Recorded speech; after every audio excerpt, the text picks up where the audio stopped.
ನಮಸ್ಕಾರ ಕರ್ನಾಟಕ. ಎಲ್ಲರೂ ಹೇಗಿದ್ದೀರಾ? ಎಲ್ಲರೂ ಚೆನ್ನಾಗಿದ್ದೀರಾ ಅಂತ ಭಾವಿಸ್ತಾ, ನಿನ್ನೆ ಅಂತೂ ಸಖತ್ತಾಗಿತ್ತು. ಫಿನಾಲೆ ಪ್ರೋಗ್ರಾಮ್ ಅಂತೂ ಸಿಕ್ಕಾಪಟ್ಟೆ ಮಜಾ ಮಾಡಿದ್ರು, ಸಿಕ್ಕಾಪಟ್ಟೆ ಎಂಟರ್ಟೈನ್ಮೆಂಟ್ ಆಗಿತ್ತು. ಹನುಮಂತೂರವರ ಪ್ರತಿಯೊಂದು ಮಾತಾಗಿರ್ಬೋದು, ಅವ್ರ ಮನೆಯವ್ರು ಬಂದಿರೋದಾಗಿರ್ಬೋದು, ಮಂಜಣ್ಣ, ರಜತ್, ಭವ್ಯ ಗೌಡ, ತ್ರಿವಿಕ್ರಮು, ಮೋಕ್ಷಿತಾ, ಸಿಕ್ಕಾಪಟ್ಟೆ ಎಲ್ಲರ ಫ್ಯಾಮಿಲಿಯವರು ಬಂದು ಅಲ್ಲಿ ಡ್ಯಾನ್ಸ್ ಮಾಡಿದಾಗಿರ್ಬೋದು. ಸಖತ್ತು ಮಜವಾಗಿತ್ತು ಗುರು, ಸಖತ್ತು ಖುಷಿ, ಎಂಟರ್ಟೈನ್ಮೆಂಟ್ ಆಗಿತ್ತು.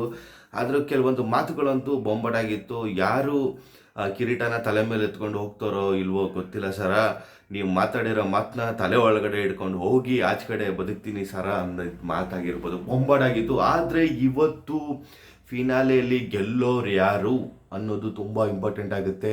ಎಲ್ಲ ಕಡೆ ಓಡ್ತಾ ಇರೋ ಎರಡೇ ಹೆಸರು, ಒಂದು ಹನುಮಂತು, ಇನ್ನೊಂದು ತ್ರಿವಿಕ್ರಮು. ಯಾರು ಗೆಲ್ತಾರೆ ಅನ್ನೋದು ತುಂಬ ಜನಗಳ ಪ್ರಶ್ನೆ ಇದೇ ಆಗಿದೆ. ಇನ್ನೊಂದು ಏನಪ್ಪ ಅಂದರೆ, ನಾನು ಆಲ್ರೆಡಿ ಸುಮಾರು ಸತಿ ಹೇಳಿದ್ದೀನಿ, ಇಲ್ಲಿ ನಿಜವಾಗ್ಲೂ ಹೇಳ್ತೀನಿ, 99.9% ಹನುಮಂತುನ ರನ್ನರಪ್ ಮಾಡೇ ಮಾಡ್ತಾರೆ, ತ್ರಿವಿಕ್ರಮ್ನ ವಿನ್ನರ್ ಮಾಡೇ ಮಾಡ್ತಾರೆ. ನೋಡಿ ಬೇಕಾದರೆ ಅದೇ ಥರನೇ ಆಗೋದು. ಮತ್ತು ಇನ್ನೊಂದು ಏನಪ್ಪ ಅಂದರೆ, ಈ ವೋಟಿಂಗ್ ಪ್ರಕಾರನೇ ಹೋಗ್ತಾರೆ ಅಂದ್ಕೊಂಡು ನೀವು ಹನುಮಂತು ಗೆಲ್ತಿದ್ದಾರೆ ಅಂತ ಎಲ್ಲ ಹೇಳ್ತಿದ್ದಾರೆ. ನಾನು ಹಂಗೆ ಅನ್ಕೊತಾ ಇದ್ದೀನಿ, ಆದರೆ ಇವ್ರು ಹಂಗೆ ಮಾಡೋ ಚಾನ್ಸಸ್ಸೇ ಇಲ್ಲ. ನನಗನ್ನಿಸ್ತಾ ಇರೋ ಪ್ರಕಾರ ನಾನು ಹೇಳಿದ್ದೀನಿ. ನಿಮಗೇನು ಅನ್ನಿಸ್ತಾ ಇದೆ?